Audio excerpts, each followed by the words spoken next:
Hi, this is Sasha Brusin with a quick tip on how to figure out the Phrygian mode. So the Phrygian mode is the third mode of the major scale. It sounds like a minor scale, kind of. In fact, it's very close to a minor scale.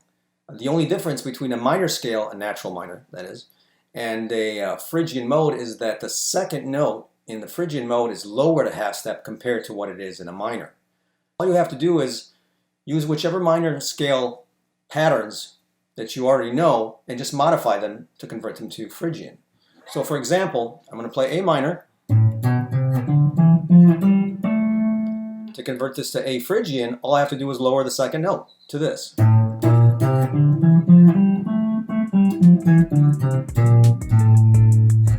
Instant Phrygian. Hope this helps. Have fun.